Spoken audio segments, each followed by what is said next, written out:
ఇంట్లో నా కథ. అంతేనేమో అంతేనేమో అంతులేని వేదనేమో ఆడపిల్లను కదా.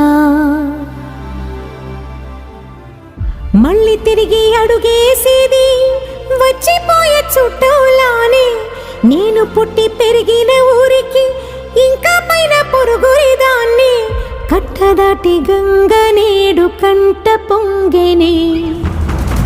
ఎంత ఎంత యాతనో ఎంత గుండె కోతనో ప్రాణమోలే పెంచుకున్న పిచ్చి నాన్నకు.